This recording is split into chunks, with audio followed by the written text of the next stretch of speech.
continue with the test of linear independence of solution of a second order linear ODE with continuous coefficients.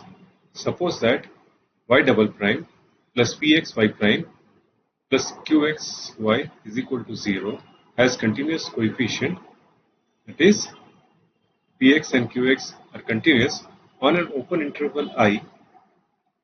Then in the previous lecture we have already seen that the two solutions y1 and y2 of the differential equation on the interval I are linearly dependent if and only if the bone skin is 0 at some point x0 belonging to I. The second point here is about the property of bone skin for these solutions. The bone skin is 0 at some point x equal to x0 implies that the bone skin is 0 on the entire interval. The third point is, if there exists an x1 belonging to I at which the bone skin is not equal to 0, then the solutions y1 and y2 are linearly dependent on the entire I. Since you have seen already the proof of condition 1, now this point 2 regarding the property of bone skin of these two solutions we are going to check now. So the assumption is that the bone skin is 0 at some point x equal to x0, and we want to show that bone skin is 0 throughout on the interval I. Suppose the bone skin is 0 for two solutions y1 and y2 at some point x equal to x0. Then from the first part we know that the two solutions y1 and y2 are linearly dependent. We have shown that in the first part, proof of the first part. Now if the solutions are linearly dependent, then again by the first part it follows that the bone skin of y1 comma y2 at x is equal to 0 for all x belonging to I. But that is what we want to prove. So here we are using the first part of this statement, two times, and we are getting this proof. In fact, this part can be proved directly also, that if y1, y2 are linearly dependent, you just write down the bone skin, it immediately follows that the bone skin will be 0. Because suppose you write y1 is equal to k times y2 and then compute the bone skin, you will get the bone skin to be 0. Now I see the third condition regarding the linear independence of the solutions. It states, if there exists an x1 belonging to I at which the bone skin is not equal to 0, then y1 and y2 are linearly independent on I. The solutions are linearly independent on I. So let the bone skin of y1 comma y2 at x1 be not equal to 0. It is some point x1 in the interval I.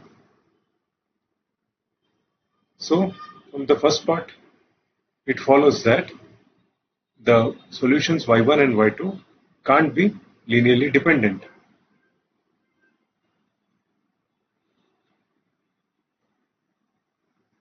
Because if the solutions are linearly dependent, then the bone skin is 0 at some point x0. The statement is equivalent to saying that if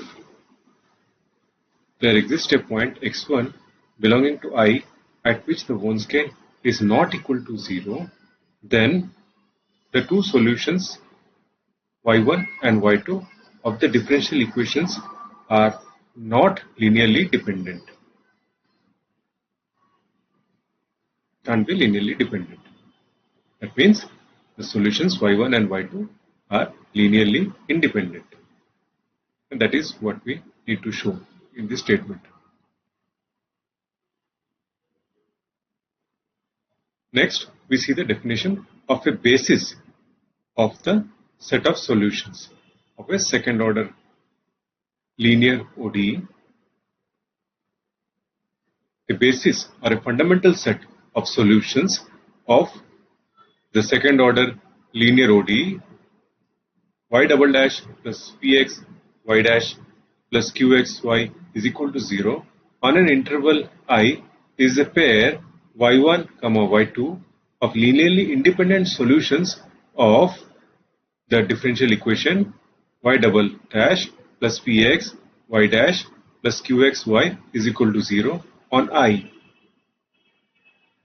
So this definition of basis is same as the definition of basis you encountered in the linear algebra course, because this differential equation is a homogeneous differential equation.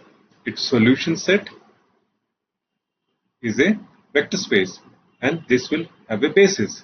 So here the basis is nothing but the basis of that solution set of this homogeneous second order linear ODE.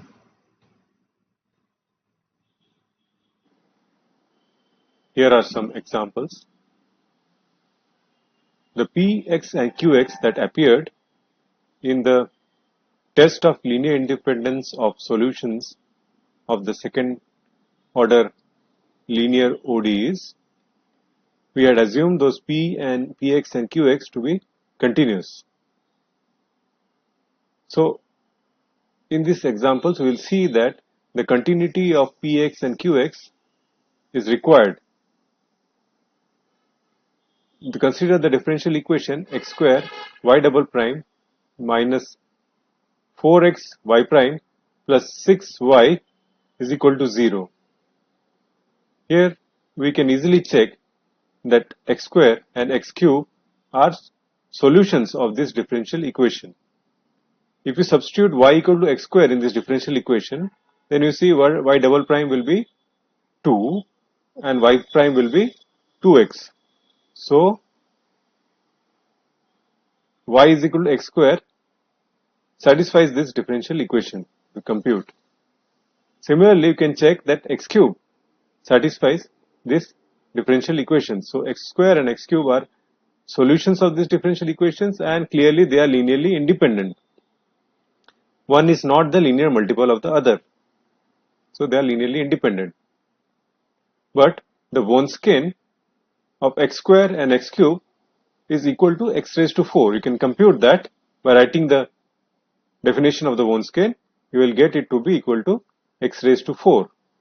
So if you evaluate the Wronskian at 0, Wronskian being a function, if you evaluate that function at 0, Wronskian at 0, we get the value 0 because x raised to 4 when x is equal to 0 is 0.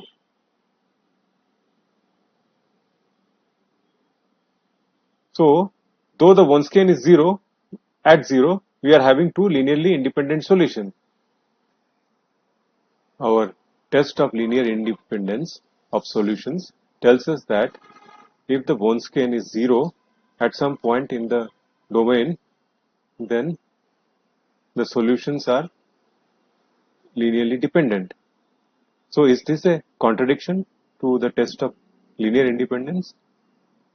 It is not a contradiction to test of linear independence because in the test we had assumed that Px and Qx are continuous. But in this question, the Px and Qx are not continuous. You see, if we write this differential equation in standard form, then we should have the coefficient of y double prime to be equal to 1. So we have to divide this differential equation by x square. Then we get the differential equation in the standard form, that is y double prime minus 4x y prime plus 6 divided by x square y is equal to 0. So Px is equal to minus 4 by x and Qx is equal to 6 by x square. Here you can see that at x equal to 0, both Px and Qx are unbounded. So Px and Qx are not continuous on the entire real line. Therefore, we have this violation of the test of linear independence condition, namely though the Wronskian is 0 at a point 0 in the domain, the solutions are linearly independent. Next, we consider y1x to be equal to x square and y2x to be equal to x square when x is greater than or equal to 0 and minus x square if x is less than 0. You can check these two functions y1 and y2 are linearly independent. This is an exercise. You have to check that these two are linearly independent. You compute their Wronskian. The Wronskian turns out to be 0 at all values of x in R. You can take this also as an exercise. It's very easy to check that the Wronskian is always equal to 0. So, what do we observe? We observe that though the function y1, y2 are linearly independent, their Wronskian is always 0. Whereas our test of linear independence says otherwise, that if the solutions are linearly independent, then the Wronskian should never be 0. So does it contradict the result in the previous slide? No, it does not contradict the result in previous slide. Pause the video and try to answer why it does not contradict the result in the previous slide. It does not contradict the result in the previous slide because here we have not said that y1 and y2 are solutions of a second order linear ODE where px and qx are continuous. We have just taken two functions y1 and y2. So for any two arbitrary functions, the test of linear independence that is stated in the previous slide may not hold. That test of linear independence is only for solution of second order linear ODE where px and qx are continuous.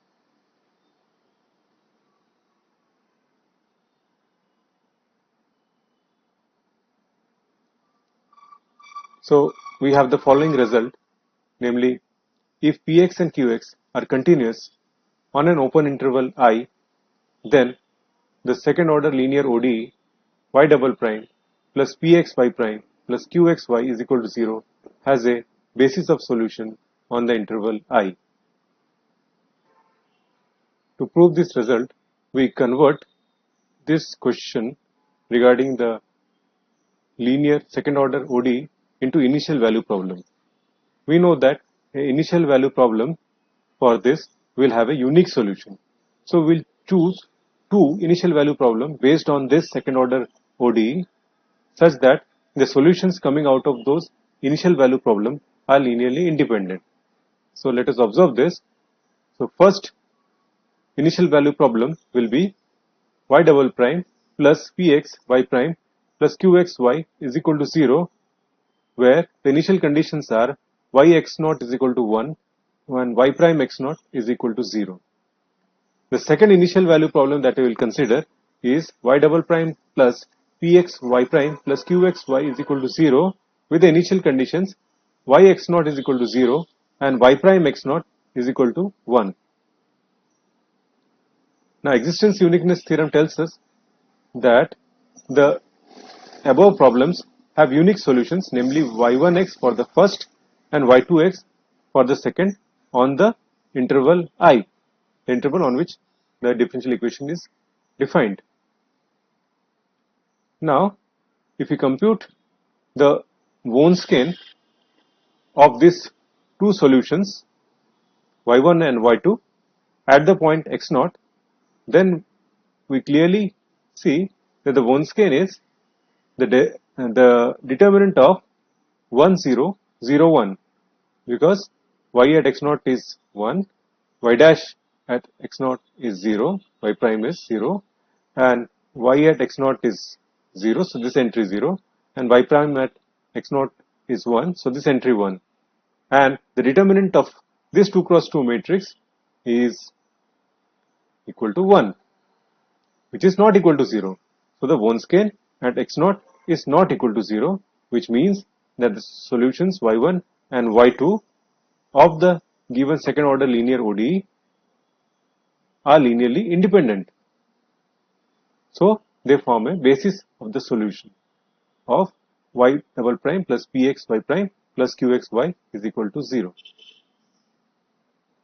This is how you can show that we do have a basis for the solutions of this second order linear ODE. The next result is regarding the general solution of a homogeneous second order linear ODE. So this result is that let y1 and y2 be a basis of solutions of the homogeneous second order linear differential equation y double prime plus px y prime plus qx y is equal to 0 on some interval I, and px and qx are continuous on the interval I. Then yx is equal to c1 y1x plus c2 y2x, where c1 and c2 are arbitrary constant, is a general solution of the differential equation y double prime plus px y prime plus qx y is equal to 0. Also, every solution y is equal to yx of this differential equation has the form yx is equal to c1 y1x plus c2 y2x for some c1 c2. So if we know two linearly independent solutions, that is, if we know that y1 and y2 forms the basis of the solution of a homogeneous second order linear DE, then we know that any linear combination of those solutions is also a solution of the differential equation. And not only that, any solution of the differential equation can be written as a linear combination of those two elements of the basis. We will prove this result now. So first we start with yx to be some solution of the given ordinary differential equation. So if y is any solution, we want to write that solution as a linear combination of the two linearly independent solutions, namely y1 and y2, which is given to us. So we want to find out the c1 and c2 such that yx is equal to c1 y1 plus c2 y2. So if we can write y as a linear combination of y1 and y2, then we should be able to give the coefficient. So we want to find out which coefficient works, and are there really coefficients which works or there are none.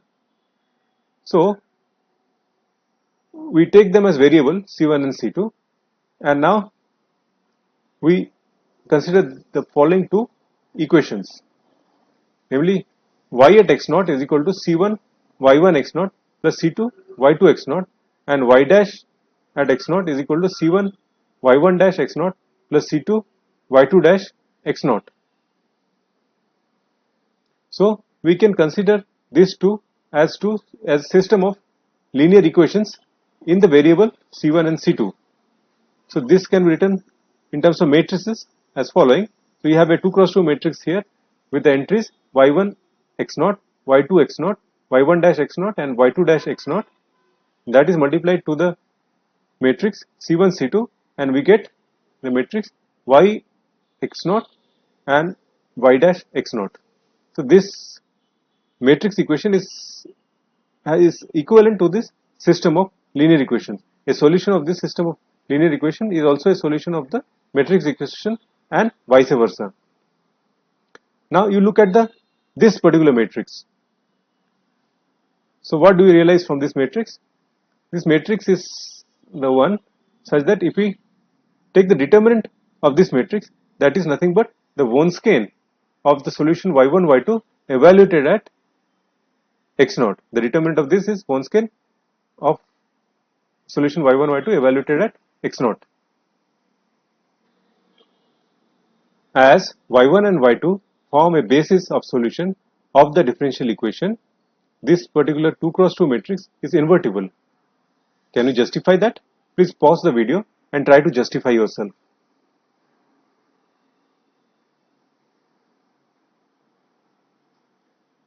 The matrix given here, namely y1 x0, y2 x0, y1 dash x0 and y2 dash x0, the matrix 2 cross 2 matrix consisting of these entries is invertible because this y1 and y2 are linearly independent solutions of the DE, and this matrix is such that its determinant is the Wronskian of this solutions y1, y2 evaluated at x0, and we know that the Wronskian should be not equal to 0 for linearly independent solution.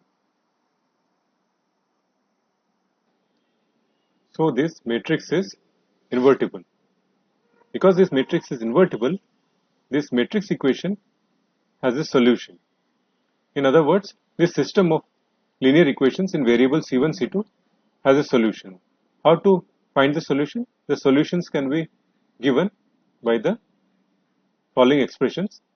So C1 will be equal to the determinant of this 2 cross 2 matrix divided by the Wronskian at x0. So you have C1 to be equal to this matrix where the first column is replaced by this particular column here, and it is divided by this coefficient matrix. So this coefficient matrix is the Wronskian at x0.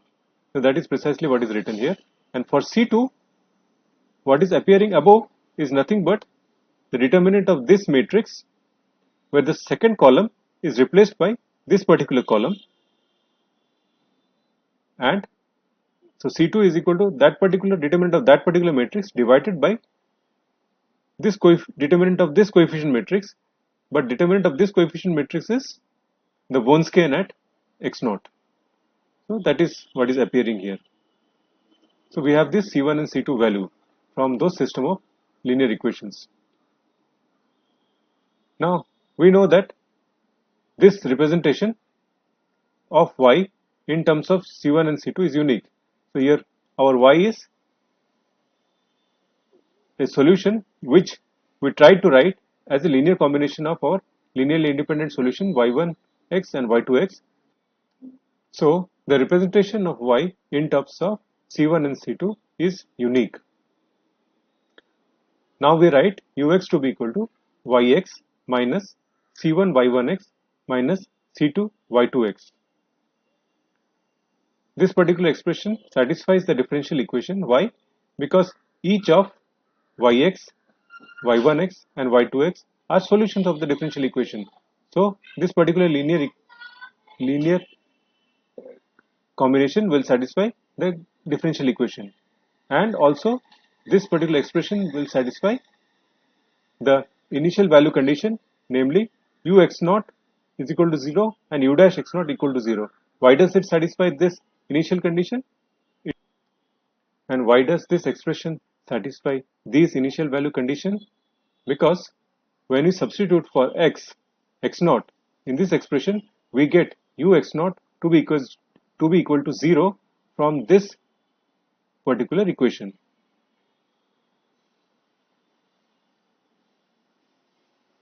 And when you take derivative of this particular expression and substitute x0 there, we will get u dash x0 to be equal to 0 because of this particular equation. This equation tells us that u dash x0 will be equal to 0. So we see that this expression ux satisfies the following initial value conditions. But there is another solution of the differential equation which also satisfies this initial value condition, namely ux equal to 0 everywhere. The constant function 0 also satisfies the initial value conditions and is also a solution of the second order homogeneous linear differential equation. But by the uniqueness theorem, we can have only one solution for the initial value problem with this initial conditions. So the ux should be equal to 0 everywhere for all values of x, which means that yx should be equal to c1 y1x plus c2 y2x. If you substitute ux equal to 0, so that means this expression is equal to 0, and from that we get this particular expression.